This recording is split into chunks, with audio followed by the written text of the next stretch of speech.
Welcome to A Slice of Therapy. This podcast was created with Anchor. And if you've not heard of Anchor, let me explain. It's free. It's a really easy way to make a podcast. And it helps me because I can just do this every day directly into my phone, because there's creation tools that allow you to record and edit your podcast right from your phone or computer. So if you fancy making a podcast too, download the free Anchor app or go to anchor.fm to get started. In terms of things like therapy and personal change, there's a lot of very complicated concepts out there. And of course, some of them are quite useful. But amidst all the stuff that we look at, where we're trying to think, what patterns of behaviour am I doing now that maybe once protected me but don't, or where we might delve into, some aspect of our history, or there might be some sort of approach which has us kind of digging down into something more complicated. For all of those kind of approaches, which can be very useful, there is also some approaches and some ways of looking at personal change which are much simpler and are an easier way of grasping onto things which we can find helpful in terms of making change happen.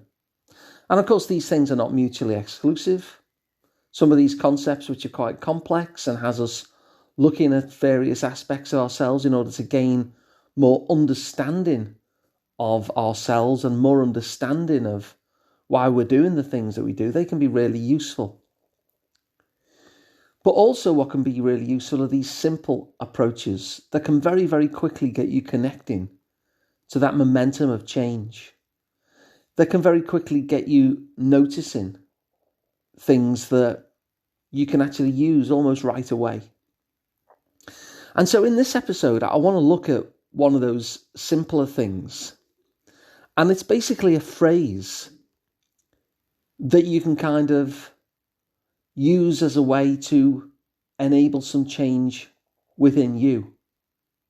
And like I say, it's beautifully simple, which is one of the reasons why I like it. And when you hear it, you'll recognise that it has some sense to it. It might even seem a bit too simple perhaps, but it's really effective.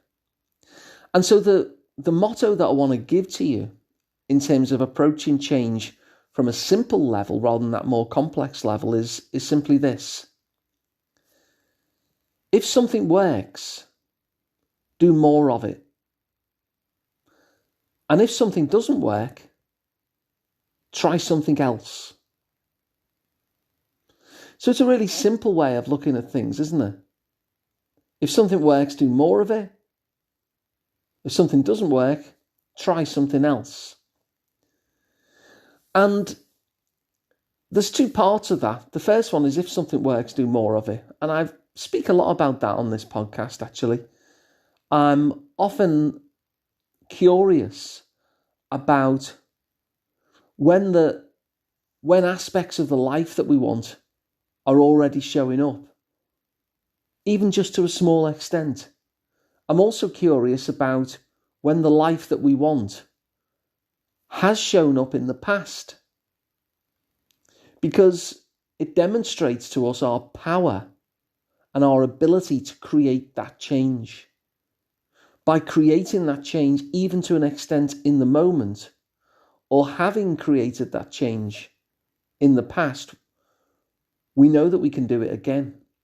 We found that thing that works.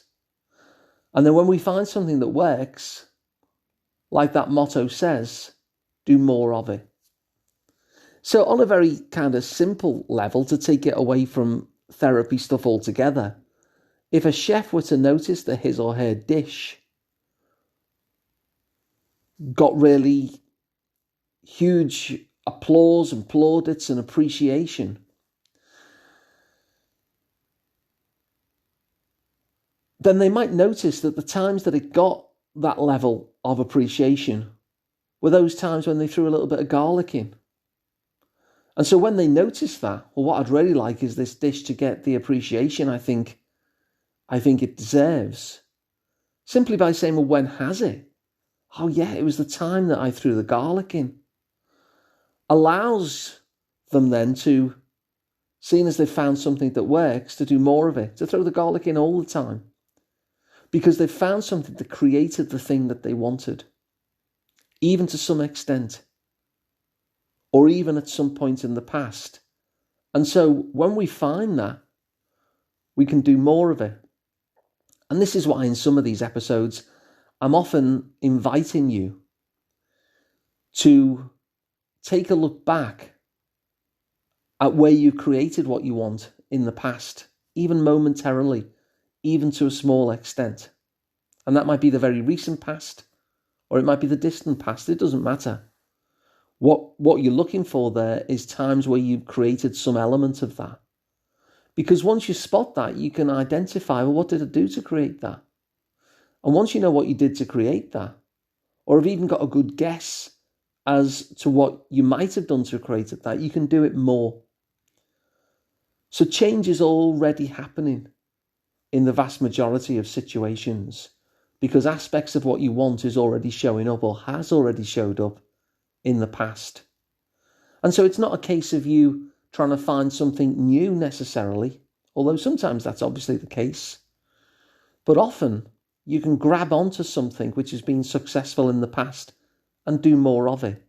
Because if that created aspects of what you want, doing it more will expand those aspects of what you want. And so you're getting closer and closer to the change that you're desiring.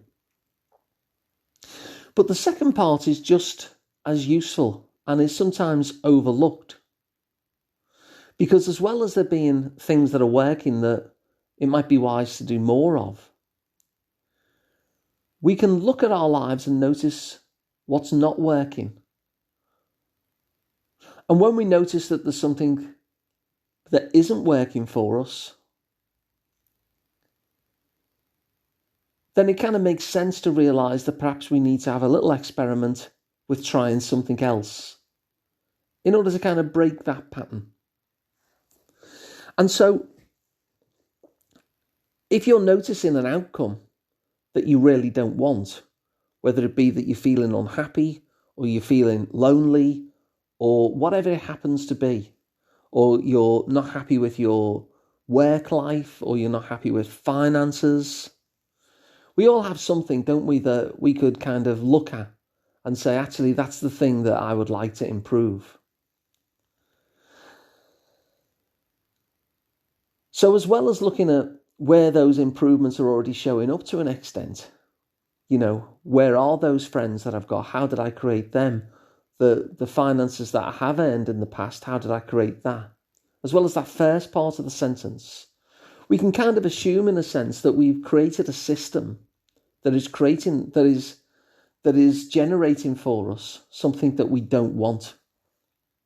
And so if we keep on using that system, even though it doesn't work, if we keep on doing more of that in the future, then the likelihood is that it's going to keep on creating something that doesn't work. It's like we've created a perfect system for what we don't want. And so if every time we carry on doing that thing, we can expect that it's going to keep producing the thing that we don't want. And so what we have to do is change the system.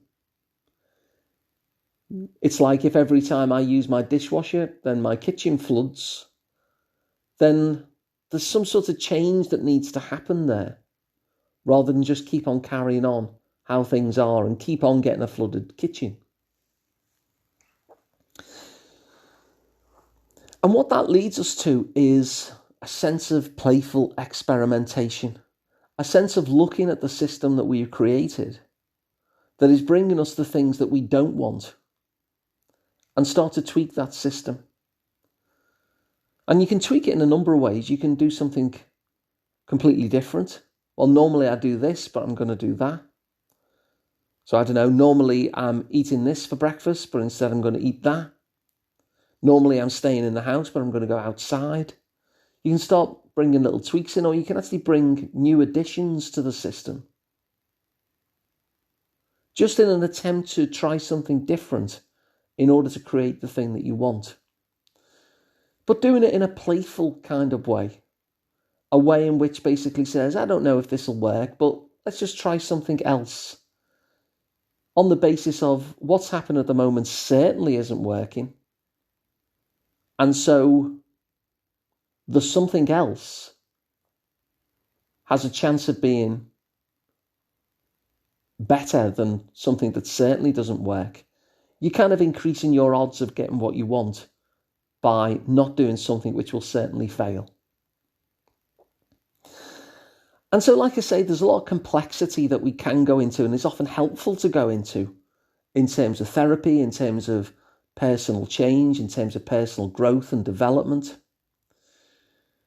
But there's also quite a few simple things as well.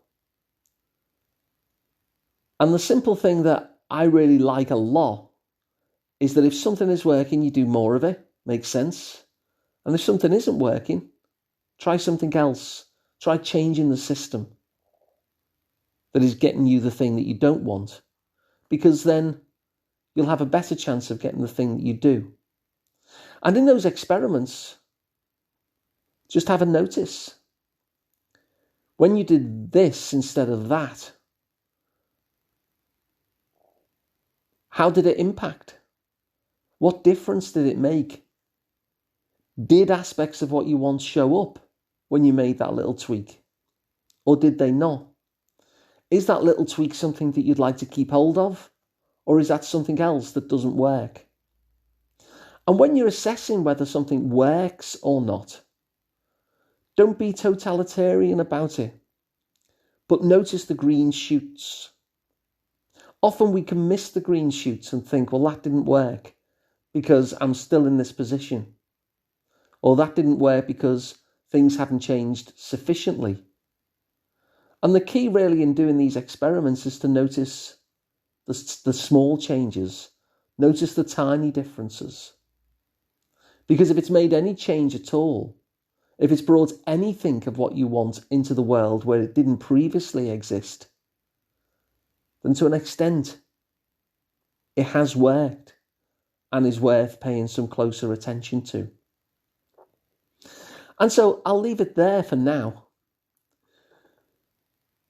But I think it's useful to be able to have something really simple to hold on to when creating change.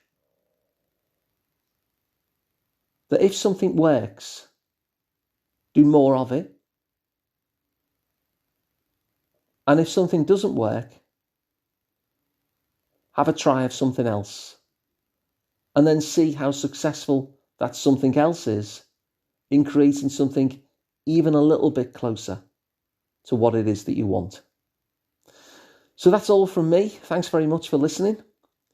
If you'd like to work with me direct, then I'm Alun Parry, and you can find me at liverpoolpsychotherapy.co.uk. If you found this helpful, please share it so others can get the benefit too. That always helps me as well in order to spread the word of the podcast. And of course, you can subscribe to this podcast so you don't miss an episode again, completely free, wherever you get your podcasts from. And of course, if you're somebody who likes to watch things rather on YouTube, then simply type in asliceoftherapy.com and it'll take you directly to the YouTube channel where all of these episodes are too. So again, thanks for listening. I'll see you once again tomorrow with another one.